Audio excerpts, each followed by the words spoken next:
नमस्कार। इस अंक में आप सभी का बहुत बहुत स्वागत है। सभी शिक्षक बंधुओं के लिए दो महत्वपूर्ण अपडेट है, इसीलिए यह छोटा सा वीडियो रैंडमली बना रहा हूँ। पहला अपडेट यह है कि कल यानी 21 अप्रैल को त्रिपुरा बनाम सजल देव का केस सुप्रीम कोर्ट के मेन लिस्ट में आ गया है, जो लिस्ट में 24वें नंबर पर लगा हुआ है। यानी कल इस केस पर सुनवाई होने की पूरी संभावना है। अब कल इस पर बहस हो पाएगी या नहीं, यह कहना बहुत मुश्किल है, क्योंकि इस केस में बहस को बार बार यह कहकर भी टाला जा रहा था कि पहले रिव्यू पिटीशन की सुनवाई हो जाए, उसके बाद इसकी सुनवाई हो तो ज्यादा अच्छा रहेगा, क्योंकि दोनों केसेस में ऑलमोस्ट कॉमन इश्यूज हैं और जिसमें प्रमुख मुद्दा है टेट का मुद्दा। इसलिए कोर्ट भी इस बात से सहमत थी कि पहले रिव्यू पिटीशन को ही सुन लेते हैं, उसके बाद इस केस में बचे हुए मुद्दे पर हम बाद में बहस कर लेंगे। अब देखना होगा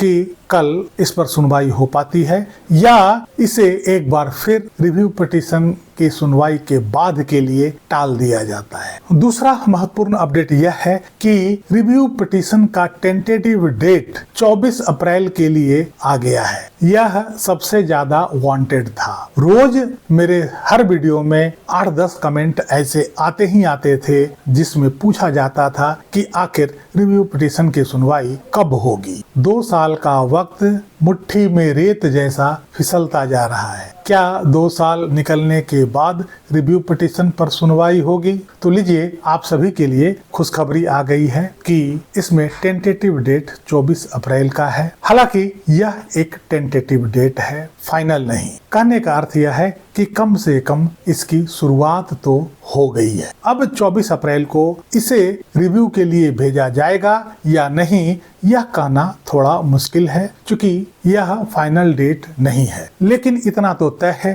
कि अब इसकी सुनवाई बहुत जल्द होने वाली है, क्योंकि यह एक रिव्यू पिटीशन है और सुप्रीम कोर्ट में रिव्यू पिटीशन की सुनवाई आमतौर पर चैम्बर में सर्कुलेशन के माध्यम से शुरू की जाती है, न कि खुली अदालत में मौखिक बहस के साथ। जब इसमें माननीय न्यायाधीश को यह लगता है कि इसमें खुली बहस की जरूरत है, इसमें कुछ गंभीर कानूनी गलतियां हो गई है या न्याय के कुछ ऐसे मौलिक सिद्धांतों का उल्लंघन हो गया है, तब न्यायाधीश महोदय इसे ओपन कोर्ट में सुनने के लिए तैयार हो जाते हैं। तो जब भी यह रिव्यू पिटीशन की सुनवाई आरंभ होगी तो डायरेक्ट ओपन कोर्ट में इसकी सुनवाई नहीं होगी, बल्कि पहले चैम्बर में इस पर विचार किया जाएगा। उसके बाद उचित कारणों के साथ इसे ओपन कोर्ट में सुनने की इजाजत दी जा सकती है। जो गलतियां इस निर्णय में हुई है और जो स्पष्ट रूप से